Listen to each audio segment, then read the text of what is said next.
Hi guys, and welcome to this week's Architecture Unknown podcast, where I'm joined by the two co-directors of Architecture Unknown, Charlie and Dan. Say hi, guys. Hello. This week we'll be discussing alcohol and its relationship to architecture. But first off, we're going to do some quick news fire rounds. So Studio E, who are responsible for the refurbishment of the Grenfell Tower, has entered into voluntary liquidation. However, work has restarted on rewrapping the shell of the Grenfell Tower, which the Ministry of Housing had paused due to issues of social distancing, and have now allowed work to recommence. Also, Studio Egret West unveils its 17.5 hectare master plan for regenerating a post-industrial neighbourhood to the east of Birmingham city centre. Guys, do you have any news? Yeah, I got a few things. Space Popular have created a virtual reality gallery, so I think that's really interesting. For the AA, so I quite like the idea of that. Also in Germany, there is a cafe making people wear swimming noodles as hats to keep your 2-meter distance. What's a swimming? What's a swimming noodle? Noodles that like kids swim on, you know? Yeah, those tubes. Yeah. How cool is that? Like, yeah. I mean, swimming noodle. I mean, do they have ones for more than one person? If you're with your other friends who are in your same household, do you like get a double hat with swimming noodles on? Or maybe it's like a board, you know, swing board. You know, so there we go. Maybe Charlie, like 4 of you. You're with your kids. Get your design noodle hat on and think of new ideas and how you can expand that. Yeah. Oh. Maybe put it this way: if it gets me back to a pub, I will wear a swimming noodle hat. So, to bring that back to alcohol, yes, nice. No, I think that initiative with the a virtual reality gallery is fantastic. I really hope that sort of thing continues after the end of the lockdown. It's such an innovation for companies to invest in accessibility in that way. You know, for people who can't make it to a gallery that easily, or for whom it's not an accessible opportunity for price reasons or other things. So to be able to access that space online, I think is a massive bonus to our public life. I think as well for artists as well, it's another whole new medium and a way to express yourself, because it's you've never done it before, and there's obviously new platforms in create to showcase these. So that's a whole new platform that can be manipulated and designed and morphed and changed to suit. Like having such a malleable environment gives the artist so many options for how that building might actually be interpreted and navigated, you know?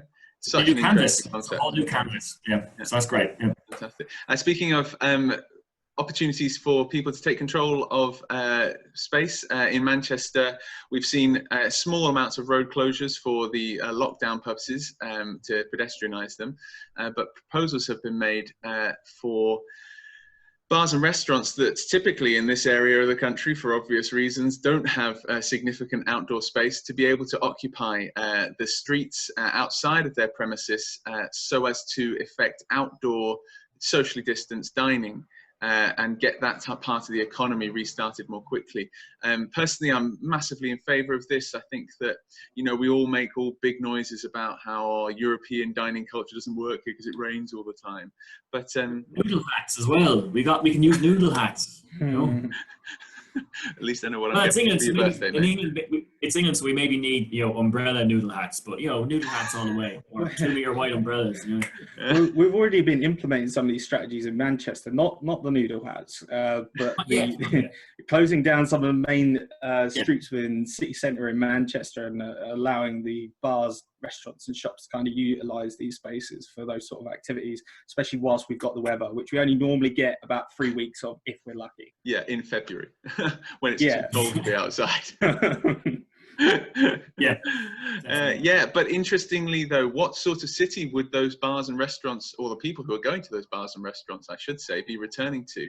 According to Places Northwest, city centre rent collections are down 35% in April from last year. So there are significant concerns that, you know, the city may be far less populated with businesses due to the sort of consistently over asking price rents that are being charged across the country, and business rates that haven't gone on to reflect the crash from 2008 even, let alone this one. So a very interesting time for the city centre. Very keen to see what you guys' thoughts are on that. I have seen other strategies where they use glass screens in front of the in the restaurants in a you know, attempt to get them kick-started again. I've got a few friends that are in the restaurant business who are kind of sitting on furlough at the moment and desperate to get back. But yeah, that's my only take on it. It's tough because like some people are fine with that. They just want to go out and sit and, you know, and you know, have a bit of food. Like, but for me, it's more about the interactions and, you know, going out and eating. It's not like, you know, I can't, you know, go and sit with one person. Yeah, it's nice from time to time, but, you know, going to the city and interacting in the city is interacting with people, talking to new people in bars, all that sort of stuff as well. So, yeah, for me, I'd be interested to see how that experience works whenever you just have a little bit of distance instead of having that closeness, that density, which you know, creates that vibe and creates the atmosphere. So it'll put that to test, kind of atmospheres and vibe you created at a 2 meter distance or not. So yeah, it's one of the two places that I do most of my socializing, is either the bar or restaurants or clubs or your outdoor spaces. So it's something hobbies, tough on. Yeah, it's tough on the old mental health. This. Yeah, absolutely. I know what you mean. Different city we might be returning to than the one we remember. Different ways of life. But speaking of the cultural significance and importance of bars, let us move on to our main topic of today, that is alcohol and architecture. We are talking here about how is it that alcohol has become such a central part of some architects' workflows. And I think to give a bit of a background and a rounding out to that, I'll pass over to our cultural heritage expert in alcohol, our resident Irishman, Mr. Daniel Kelso. Well, thank you very much for the introduction. It's an interesting one because I think alcohol and design, never mind just architecture, has been kind of intertwined for, you know, quite a long time. You know, the idea, even for us in school, you know, I had tutors who, you know, encouraged us to have a glass of wine while we did some design. You know, it's you know, wine is the lifeblood of the designer. You know, wine is design. Coffee is delivery. You know, when you want to deliver something, that's when you get the coffee out, because supposedly, you know, the alcohol helps fuel those creative juices, as my tutor used to say that phrase. I don't really like that phrase, but that's what he used to say.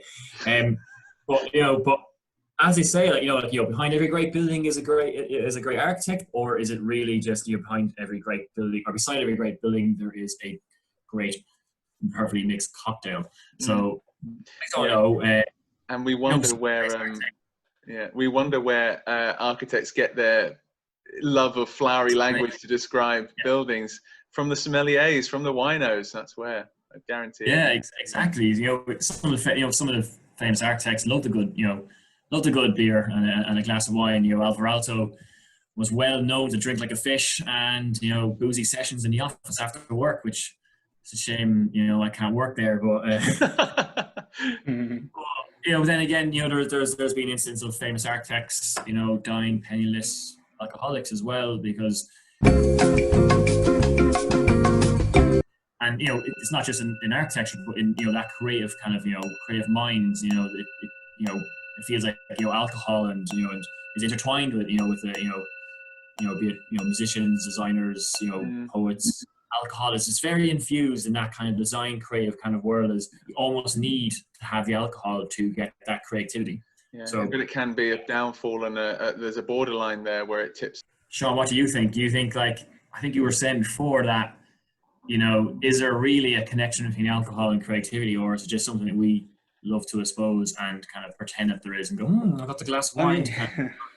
I mean, alcohol's got very compelling properties. You know, it's helps us to release serotonin, dopamine, endorphins in the brain, and beer's been culturally a part of humanity for so long, back thousands and thousands of years. Whether it actually spurs any sort of creativity, I think originally used as like a pain relief, I believe, in some instances. And certainly for me on the Friday, it helps me to switch off. Yeah, that Friday feeling happens more regularly, like every day now. Absolutely. But yeah, talking about the kind of relationship to a space and alcohol, you know, alcohol was originally brewed domestically, and then we saw this switch during the Industrial Revolution where it moved into the big factories and it was kind of closed away, and it moved away from this kind of artisanal manufacture, and then it transitioned again, and it's now this big global business where it's owned by several dominant companies. And then again, we see this shift where the distilleries are now opening back up as tourist centres and visitor centres, with the classic examples being the Thomas Heatherwick Bombay Distillery, Sapphire Gin, Richard Rogers Macallan Whiskey, the City Divine in Bordeaux, and the Jameson Whiskey Factory, as well as more recent designs by Kobe Architects, which I don't think went past the conceptual stage. But again, it looks at this kind of return at this artisan market style. Yeah, I think that's really interesting. I think it's really interesting how that sort of moral argument around alcohol has changed so significantly. I remember seeing a really interesting line drawing postcard by an artist called Hogarth from the early industrial period, where it was advocating drinking beer instead of water and instead of gin. Gin, because it was like that sort of gin alley period where people were dying at, so early and, addicted to gin. And it was actually healthier to drink beer than water because the fermentation process killed bacteria, and when drinking water was in short supply. And then to contrast that with the sort of fear and media hype around the 90s booze culture. And now to today, again, with this sort of where drinking is almost like, as you said, Sean, this artisanal, very middle class, home brewery type environment.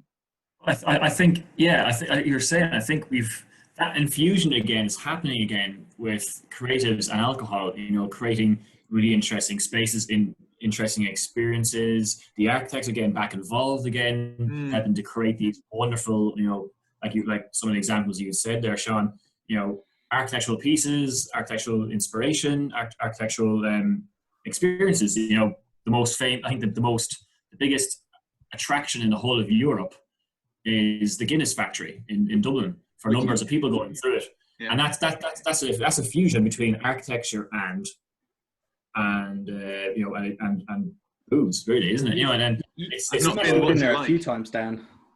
I've never been there, unfortunately, because I've never made that far past the pubs, but it was designed by a company I used to work for, and and I've actually had friends who have worked on the actual the latest part they opened as well, so I do feel kind of bad about that. You're very lucky that nobody's watching this, because otherwise you might get excommunicated from Ireland. Oh, yeah. That'd be so disappointing. Karen, if you're watching this, I'm so sorry, Karen. I was going to say, what kind of Irishman doesn't go to the Guinness factory at least once?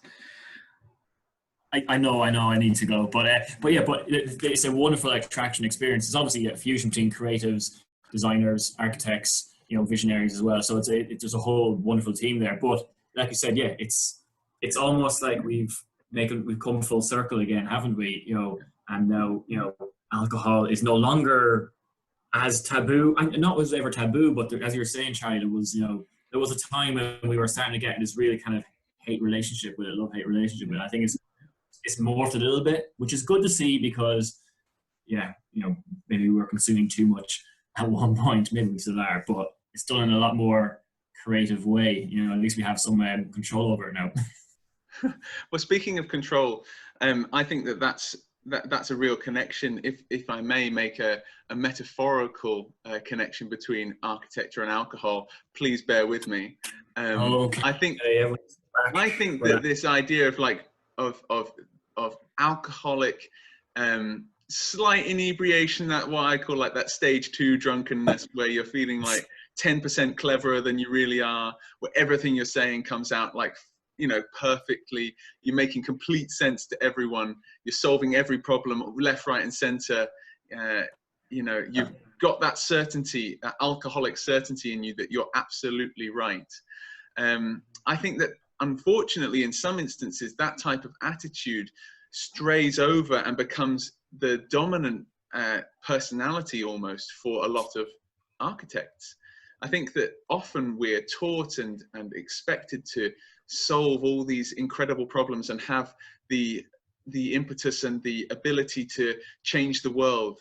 And I think that sometimes when it's combined with genius, and I'm thinking here specifically of combining that sort of hubris of architecture with genius, like Gaudi and the Sagrada Familia, you know, that sort of superhuman design consciousness where, I mean, what architect goes into a project thinking this is not going to be finished for 150 years?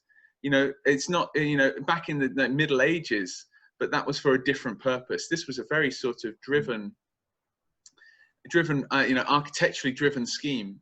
But on the other hand, you have other examples where that architectural stage 2 drunken hubris creates more problems than it solves, such as with the Crescents in Manchester, that sort of post-war design period where a lot of things were tried and tested, and you know, stuff was thrown at the wall as the answer to that sort of pre-war society's problems. And as we saw, it created a lot more issues than it solved. I think it's a very dangerous path that we're taught to walk sometimes, no? Is that where we start to get the, you know, obviously, it's, you know, alcohol, you know, that 10% over where you're a bit, you know, happy, drunk and all, it becomes a bit ego, becomes a bit cocky, people get, and there's that kind of element of a crossover where they merge, and that architectural ego is what really is doing those things, you know, and in a way, it's the same sort of that initial stages where you start thinking, oh, I can do this, and you don't really think about, you know, we have that wonderful phrase, you know, it was designed in the back of a, you know, a beer mat, you know. Yeah. You know, so you know, some you know, some of the greatest ideas and greatest kind of things were supposedly created in the pub, you know, and discussed on the pub. That's where, you know, even politicians, they say, you know, most of the actual, you know, back scratching and policy and, you know, things are created in the bar after, you know, especially, I know that happens a lot in Dublin. They say where in the Dáil bar, where, you know, some of the, you know, those things are all, that's where everything happens, is in the pub over a pint. So I wonder, is it that, you know, egotistical thing that we kind of go, yeah, I've got the solution, go on, do this. And you don't really think about it, you just pull ahead like you do after a few pints. A friend of mine actually introduced me to an article by Sir Robert Aikenhead, who I believe there's an article from 2000 that the best way to get over any disputes with multiple parties is buy each other a drink in the pub and settle the issues there. But fair point, yeah. I'm sure Charlie would strongly disagree. I mean, sounds like a great idea. Let's add alcohol to an already emotionally fraught, decision-making process where people need their wits. Whoa. There's a stage there. It's when everyone's sober and a pint, but you don't do it where you go, right, we've had 15 pints now, let's try and discuss this. Okay. Yeah, that's key. Yeah, absolutely. Now, I mean, I think that like, to build on that, Sean, I think that that stage of being drunk is inevitably relatively short-sighted, and so both decisions short-lived as well. And short-lived, yeah. That doesn't last. You come down off it. So you know that the decisions that are made, you know, when you're exhibiting that type of characteristic, inevitably end up being short-term. Or short-term considerations, and I think that architects need to have that clarity to consider their designs in the long term, and the humility to know when to stop and say, actually, you know, this needs a wider and more nuanced policy response as much as a building. It's a very good point, yeah. Mm-hmm. Yeah. So, but anyway, back onto the fun stuff. We will finish off today with our hot or not. Now, this is a great segment. We love doing this. I will go first. I have got a hot building today. In relation to the main theme, my building is wearing a beer jacket.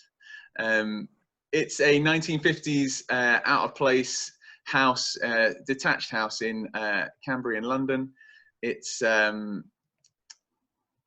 completely rewrapped and extended vertically to add extra story but also to completely give it a complete facelift, hence the beer jacket reference. Fantastic project. It's by alma-nac architects who are great practice, who also have similar interests as us towards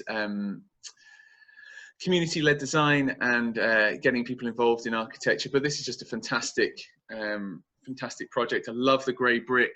I love the difference in the roof lines. I love the rear extension, which has got a similar palette but is in zinc. And the interior spaces are just fantastic. The light structural timber with the contrasted with this sort of exposed bolts and flitch plates, and it just looks fantastic. Really, really minimal but gorgeous scheme. What do you guys think? Well, I'm not going to lie. I think unlike most moments where you have a bit of beer on you and you think something's beautiful, but it isn't the next day, this this definitely stands the test. Where the next day I'd be like, yeah, you know what, yeah, did well last night. But I think it's a really beautiful bit. Not as pretty in the morning, is what you're saying. Yeah, not as pretty anymore. This is definitely probably prettier in the morning. To be honest, you know, this is the kind of one you bring home to your mom. But I mean, it's interesting when you see it in relationship to the house next door to it, the one with the white render London yellow brick.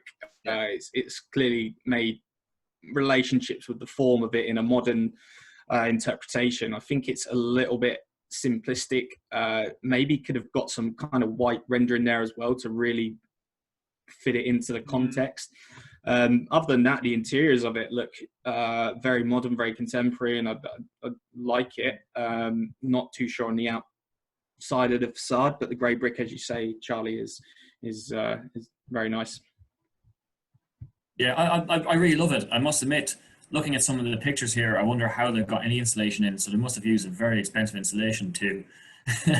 That's my architectural detail hat looking on it, but I do really, really love the spaces, and I think they've done a fabulous job. Yeah. I think that if you'd written down on when the planner got the email through, the description of what they were doing, I think they probably had a heart attack before they saw the drawings, because you're doing what you're wrapping a building, a lovely London building in an outer skin. They probably would have been pretty panicked about what was going to happen, but when they see it, they've really managed to pull it off. Yeah, the funny thing about this, not the funny thing, but the thing about this scheme is actually the building that's underneath the skin is like a 1950s eyesore. So in a way, the wrapping makes a huge amount of sense in terms of the aesthetic. There's definite improvement there. It's not a sort of heritage-looking building, certainly. So I imagine it was probably a bombed house that was rebuilt in 1950, in the 1950s, and with something that was obviously not in keeping with what was there initially. Originally. What's the rear extension made from, Charlie? Is that timber? It looks like a timber structure with a zinc clad of some sort, which Or is that timber cladding on the outside instead of steel? Normally, aluminium comes in strips of 450, doesn't it? Ish. Oh, the outside is definitely timber. Yeah. You can see the texture in it, can't you? Yeah, and the joins, and the screws. It's quite possibly. It is quite possibly. Oh yeah, you're correct. Sorry, yeah. Fiber cement boarding, timber boarding. How interesting as well. would that be? I mean, I just think that I think that one of the key things about this project, though, is its commitment to sustainability.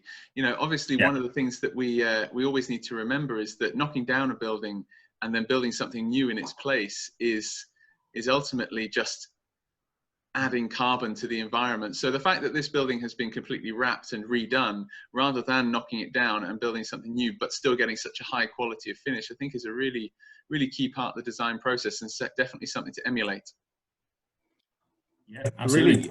I really like the interiors. I know we've talked a lot about the inside, but just kind of something we always say to our clients is about white kitchens and how they're kind of timeless. And obviously when you look at the photos, it looks very light with the roof light and the joists and the light piercing through the gaps.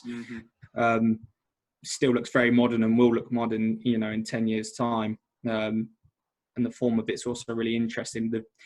I always like it when you can see the kind of timber roof to it, and it's not got like a plasterboard ceiling on top of it. Yeah, absolutely.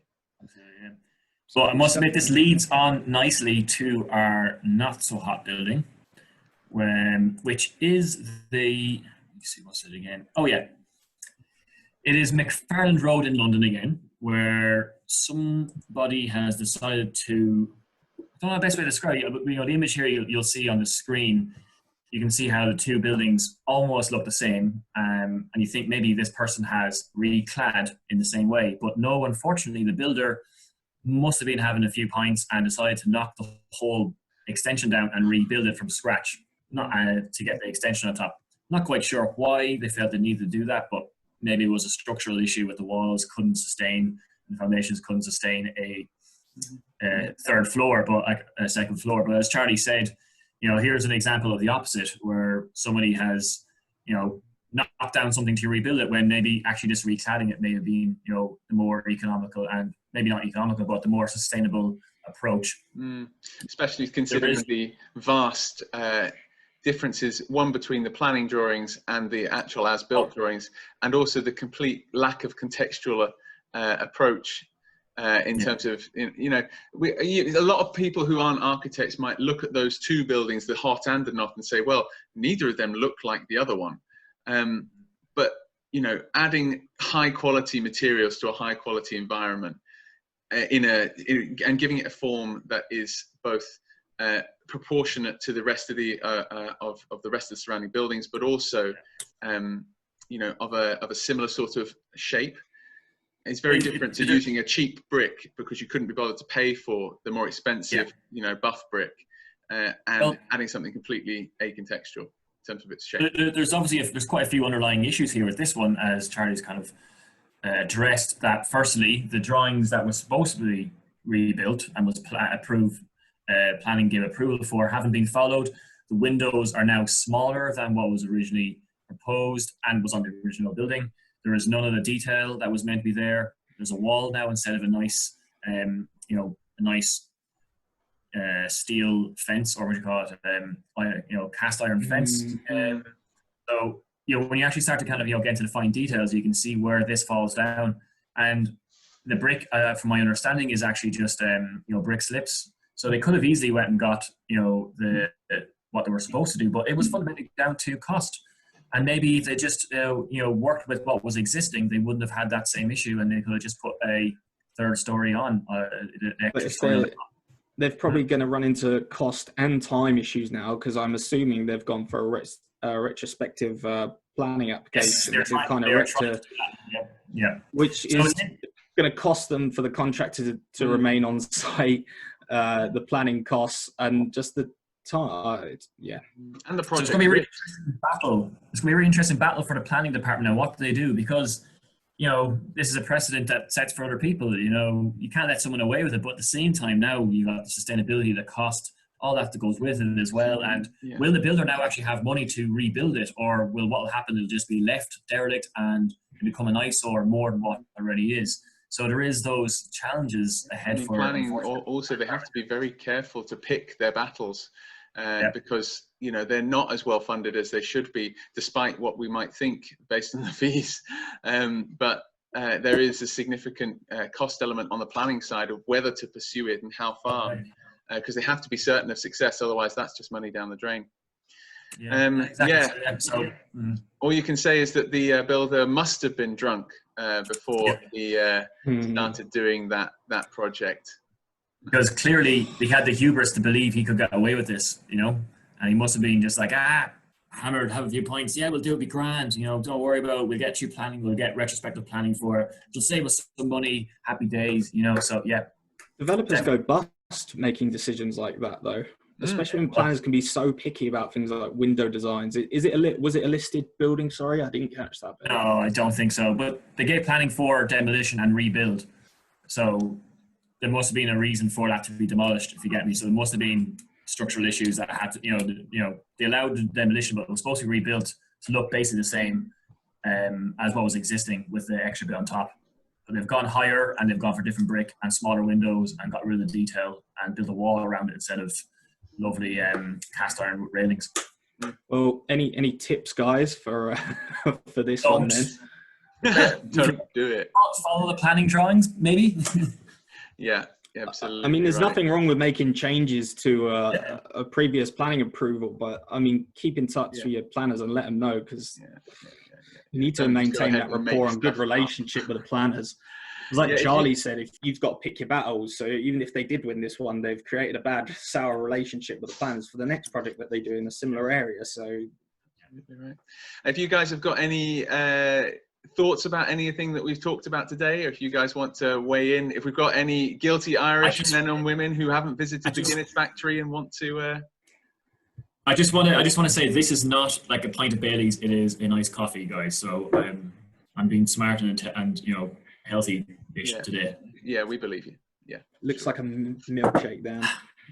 Yeah, it's not. Yeah, the White Russian. White Russian. A pint of. Pint of White Russian. Yeah, I wish. Yeah, but if you guys want to come and share a drink with us when the lockdown's over, we would love to have you at a local bar and have a good chat. In the meantime, if you guys want to leave comments or thoughts and feelings about anything that we've spoken about, please do. We would love to hear from you. And if we get some good ones, we will feature them in our next episode. Anything else to add, guys? Keep the comments coming. We'll try to respond to everyone who leaves comments, and yeah, share us. You know, send it out to the World Wide Web. You know, and yeah, get back to us and let us know what your thoughts are. We really want to hear from people as well, and just send it out maybe to the World Wide Web. World Wide Web, exactly. Yeah. So what are we going to do for next week, guys? Oh, very good question. I don't think. Where's your bowl of thoughts, Charlie? Where is the bowl of thoughts, Charlie? Thoughts. Cut. We'll come back to that.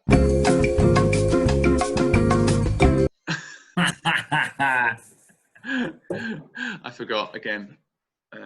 Yeah. We'll I was really hoping you go, and here it is. Hey. Sorry. No, we didn't really talk about that. No, and we haven't got any idea about what we're doing next anyway. Yeah, so tweet us at arch_unknown. Catch us on Instagram. We're at Architecture Unknown Limited. We're all on LinkedIn as well. So if you want to get in contact, please do, or just leave a comment below. Thank you very much for listening, everyone. Have a great week. Take care now. See you soon. Bye, guys. Bye.